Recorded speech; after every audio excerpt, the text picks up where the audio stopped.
Welcome back, ladies and gentlemen, to this very special interview with His Excellency Dr. Mansour Al-Awar, the Chancellor of the Hamdan bin Mohammed Smart University. Welcome back, Doctor. Distinguished audience, since the day we are born until the day we are part, we learn something new every day. And this is the title of our upcoming category, Reengineering Education, the lifelong learning and its outcomes. Now, this responsibility is surely not a single man's job or a single institution's job or a nation's job. It is a global effort. So how important, Your Excellency, and valuable are the international alliances to Hamdan bin Mohammed Smart University as part of its efforts to re-engineer that future of higher education in the Arab world and worldwide?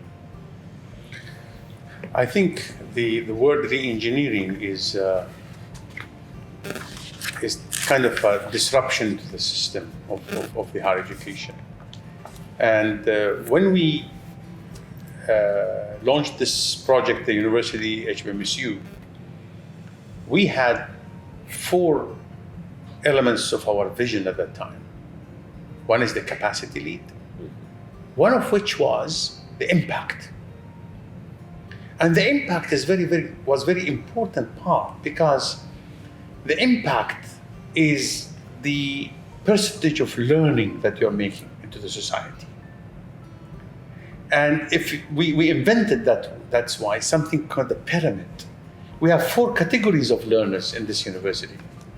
One, we call it the base of the pyramid, is casual learner. And we have committed learner, where the professional development is. And we have concentrated learner with the research-driven programs, which is bachelor, master, PhD. And as you go up in the pyramid, the number decreases because the impact the impact will decrease as well as you go up.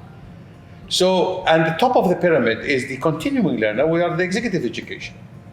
So currently, the universities always, they have this 3rd layer of the pyramid, which is concentrated learner, bachelor, master's, PhD. Unlike other universities, we have 3 categories, which we usually, people do not find it in other universities. The dean of a school is responsible for all categories. We claim at this university, we are catering knowledge from the age of 7 to 99. That is the lifelong learning. So we cater for all. He says, 7 years? What the hell the university would do with 7 years? I said, we have a menu. It's like we go to a restaurant. You have a menu for adults and a menu for kids. Because the stomach of the kid cannot, tolerate the heavy meals. So it's the same in the knowledge space. So this re-engineering is happening in that respect. But we have re-engineering in the 4 components. Everybody would understand it. 4 components and pillars of education. One is from the learner's perspective, from the student perspective. You are not recipient of knowledge. You are a co-creator of knowledge. You are responsible for your knowledge. That by itself is not easy. It takes a couple of generations. Second is about change the role of faculty from being a teacher to being a coach, a mentor, a facilitator. That's totally different role. You don't have your own notes and every time you go to the class and do the same notes, even though you're going to revamp your notes every 3 years or 4 years, but it's still the notes. This is not you're teaching, you're spoon feeding. It's a push system. That's for the teacher. Yes. What about the student? The student is a push system for him. Now the student has to have a pull system. He is responsible. She or he responsible for their own learning. I'm not responsible for you. Oh, you did not remind us with our exam. Who cares? You didn't send us an email. They all think that there is somebody is doing their job. That's the culture change of re-engineering. The third is the curriculum. Curriculum is already over the net.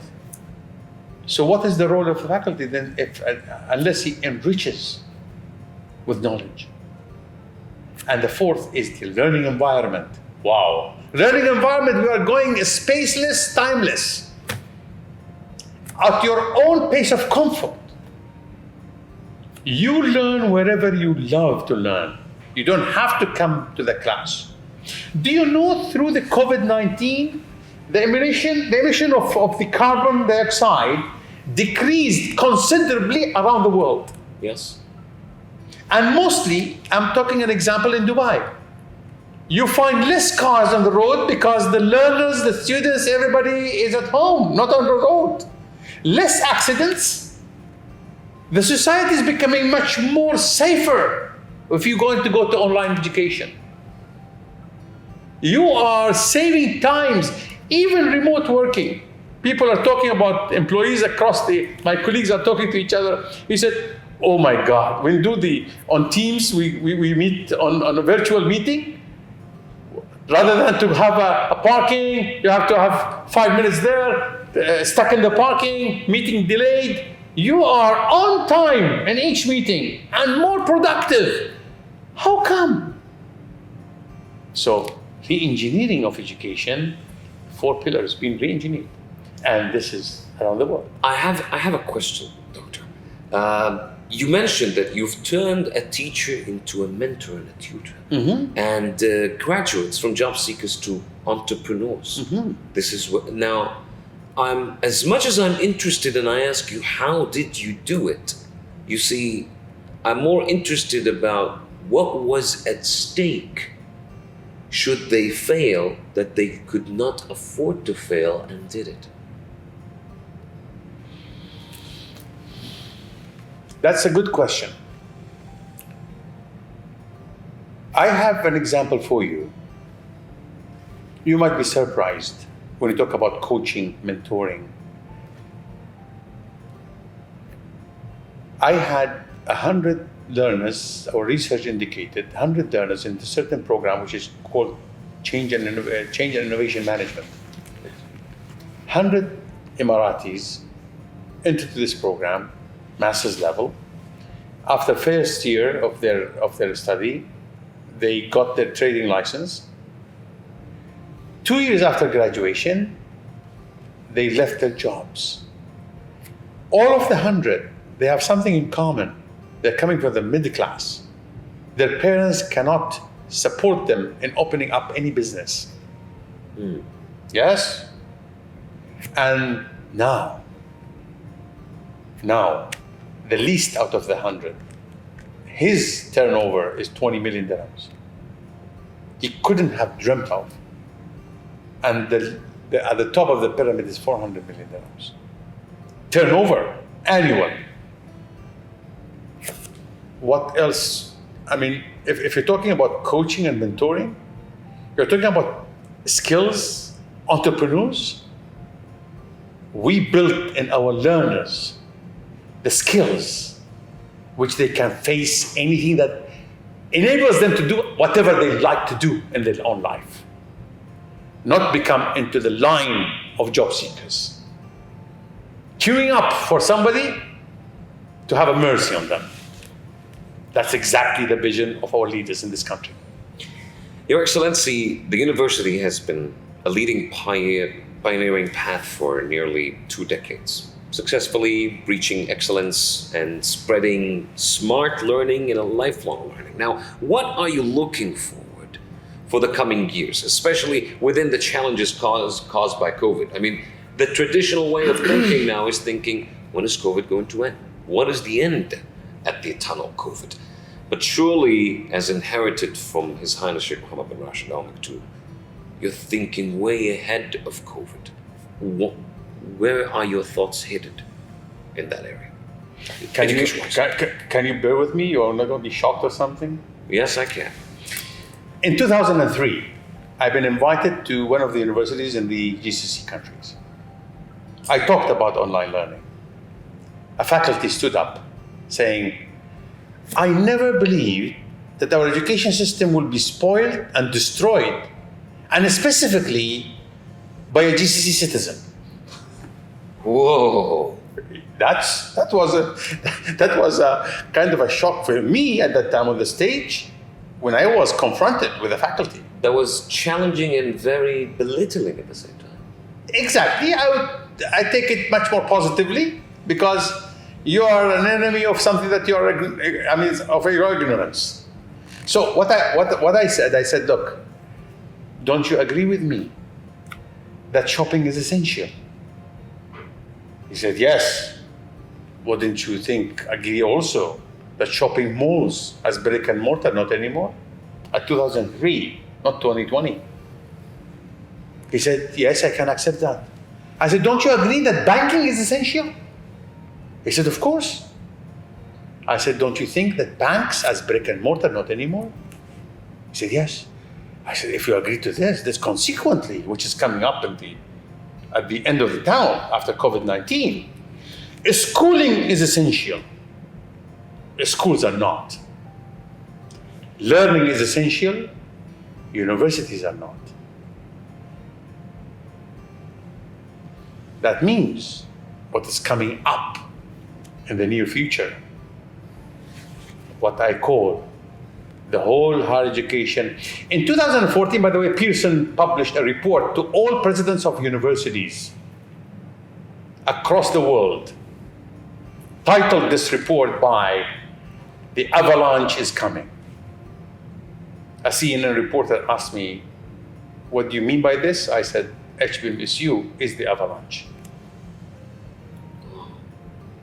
Let's talk about something else at HBMSU, and specifically artificial intelligence. Mm-hmm. What is the role of the university in harnessing it, adapting advanced technology such as AI, the Internet of Things, augmented reality, which is the best way to meet anyone nowadays, in addition to computing in the service of education?